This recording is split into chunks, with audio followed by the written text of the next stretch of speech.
Hi అండి. Welcome back to triple H kitchen. నేను మీ షెఫరీ. ఈరోజు మనం చేయబోయే రెసిపీ అందరికీ తెలుసున్న సేమియా పాయసమే కానండి. ఈ కొలతలతో మీరు ట్రై చేయండి. పక్కాగా మంచి టేస్ట్ వస్తుంది. చల్లగా అయినా గానీ గట్టి పడకుండా ఇదే టైప్‌లో జ్యూసీగా ఉంటుందండి. లేట్ చేయకుండా రెసిపీలోకి వెళ్ళిపోదాం. ముందుగా స్టవ్ పైన గిన్నె పెట్టుకొని, ఆ గిన్నెలో 2 టేబుల్ స్పూన్ల నెయ్యి యాడ్ చేసుకోండి.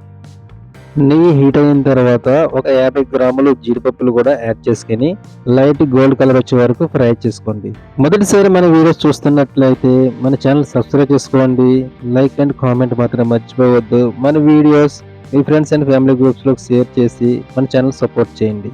జీడిపప్పులు లైట్గా కలర్ వచ్చిన తర్వాత ఒక 50 గ్రాముల కిస్మిస్ కూడా యాడ్ చేసుకుని బాదం పప్పులు కూడా ఒక 20 గ్రాములు ఈ విధంగా కట్ చేసుకుని వేసుకోండి. మీకు నచ్చితే వేసుకోండి, లేదంటే స్కిప్ చేసేయండి.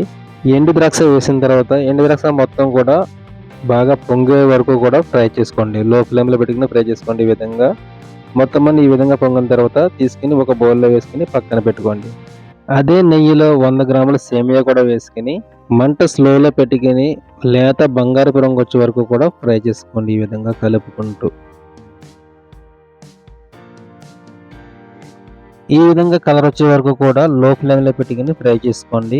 ఈ విధంగా కలర్ వచ్చిన తర్వాత 1 లీటర్ పాలు కూడా యాడ్ చేసుకోండి.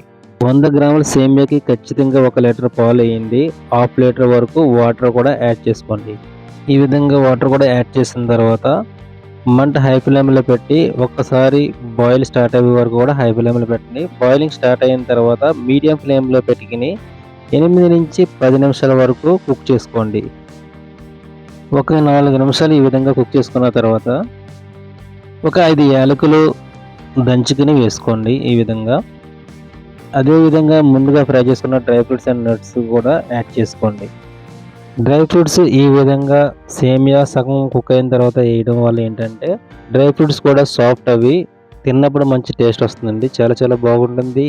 ఈసారి చేసినప్పుడు ఇలా ట్రై చేయండి. 8 నిమిషాల తర్వాత సేమియా కుక్ అయిందో లేదంటే ఒకసారి చెక్ చేసుకోండి. ఈ విధంగా సేమియా 90% కుక్ అయిన తర్వాత నేనైతే కండిషన్ మిల్క్ వాడుతున్నానండి. మీకు మార్కెట్లో సూపర్ మార్కెట్లో అవైలబుల్ ఉంటుందండి. ఇది 400 గ్రామ్స్ మిల్క్ మేడ్ అయినా కండిషన్ మిల్క్ అయినా వేసుకోండి. 400 గ్రామ్ అయితే సరిపోతుందండి కరెక్ట్గా స్వీట్ అనేది. అదే పంచదార వాడే పాలం అయితే కనుక 350 గ్రాములు వేసుకొని స్వీట్ చూసుకొని వేసుకోండి.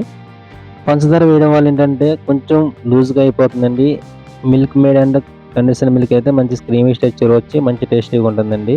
కండిషన్ మిల్క్ వేసిన తర్వాత ఎక్కువసేపు కుక్ చేయకండి. 2-3 నిమిషాలు కుక్ చేసుకొని స్టవ్ ఆపేసుకోండి.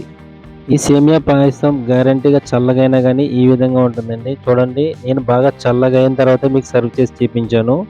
ఎంత జ్యూసీగా చూసారా? చల్లగా అయినా కూడా గట్టిగా కాకుండా మంచి టేస్టీగా ఉంటుందండి. ఈ విధంగా మంచి జ్యూసీగా ఈ రెసిపీ ఈ కొలతలతో ఒకసారి మీరు ట్రై చేసి మీకు ఎలా కుదిరిందనేది కామెంట్ ద్వారా తెలియచేయండి. మొదటిసారి మన వీడియో చూస్తున్నట్లయితే మన ఛానల్ సబ్స్క్రైబ్ చేసుకోండి. లైక్ అండ్ కామెంట్ మాత్రం మర్చిపోవద్దు. Thanks for watching. Thanks for supporting me.